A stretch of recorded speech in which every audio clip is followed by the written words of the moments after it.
Friends, నమస్తే అండి. మీ అందరికీ వరలక్ష్మి శుభాకాంక్షలు అండి. ఈరోజు నేను వరలక్ష్మీదేవికి పూజ చేసుకుంటున్నానండి. ఇదిగోండి పూజ మందిరం. అదిగో చూడండి, దేవుడి పటాలన్నీ చక్కగా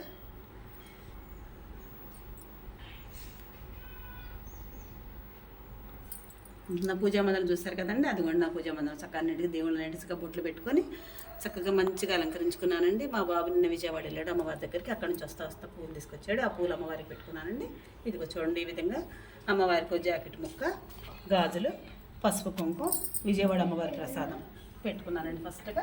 నెక్స్ట్ వచ్చేసి చక్కగా పొంగలి, చక్క పులిహోర, వడపప్పు, చలివిడి, అక్షింతలు, పువ్వులు, ఒక కొబ్బరికాయ కొట్టుకున్నానండి. అమ్మవారికి నేను పువ్వు సమర్పిస్తున్నానండి. కర్పూరం లాస్ట్ హారతిగా కర్పూరం ఇచ్చానండి. ఇప్పుడు నేను అమ్మవారి పాట మా అమ్మగారు చిన్నప్పుడు నా చెప్పిన పట్టు పాడదాం అనుకుంటున్నాను. నన్ను ఎవరు ఎక్కడొచ్చొద్దండి, పాడతావేనండి. జయ జయ హారతి గయకొనుమా జయలక్ష్మి కమలాదళ నేత్రి కరుణించవమ్మా. జయ జయ హారతి జయ జయ హారతి.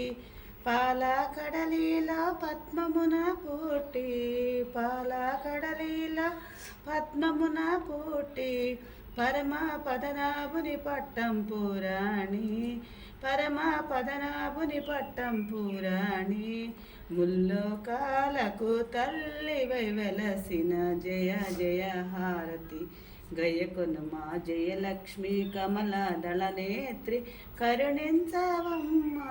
జయ జయ హారతి జయ జయ హారతి. నేను అమ్మవారికి హారతి పాట పాడుకున్నానండి. మా అమ్మగారు చిన్నప్పుడు నాకు ఈ పాట నేర్పారండి. మేము బ్రాహ్మిన్స్ పదాలు ఉన్నామండి చిన్నప్పుడు.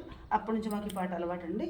చూడండి, నా పూజా విధానం, నా మంగళహారతి మీకు నచ్చి నాకు ఒక లైక్ ఇవ్వండి. Please subscribe.